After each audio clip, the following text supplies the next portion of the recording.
প্রথমবারের মতো নারায়ণগঞ্জে বসবাসরত পাহাড়ি জনগোষ্ঠীর উদ্যোগে ঐতিহ্যবাহী বৈশাখী বিজু উৎসব উদযাপনের লক্ষ্যে আয়োজন করা হয়েছে বিভিন্ন কর্মসূচি।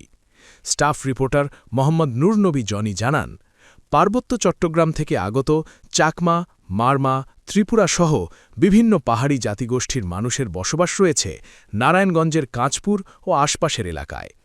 তাদের অন্যতম প্রধান সামাজিক ও সাংস্কৃতিক উৎসব বৈশু, সাংরাই ও বিজুকে সম্মিলিতভাবে বৈশাখী হিসাবে উদযাপন করা হয়।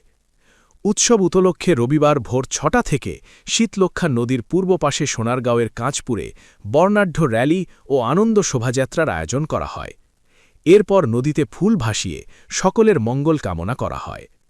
অনুষ্ঠানে অংশগ্রহণকারী নারী পুরুষরা জানান, নারায়ণগঞ্জে আমরা বিভিন্ন প্রতিষ্ঠানে কাজ করি। আমরা শুধু পয়লা বৈশাখে একদিন ছুটি পাই, তাই দিবসটি আমাদের পাহাড়ি এলাকায় পালনের সুযোগ থাকে না। এজন্য এবছর আমরা প্রথমবারের মতো নারায়ণগঞ্জে বিজু উৎসব পালন করছি।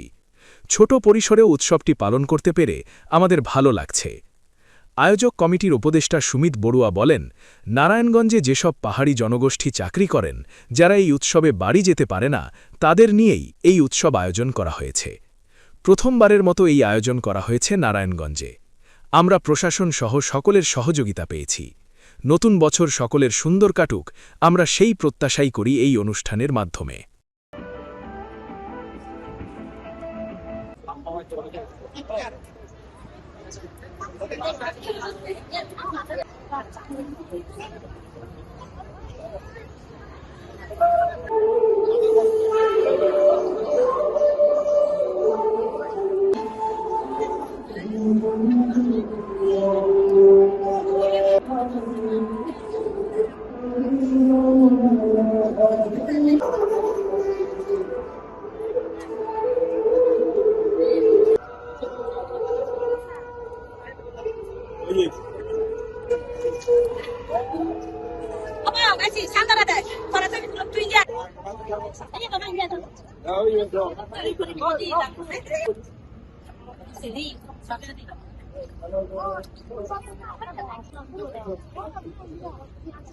너무 잘 알겠다.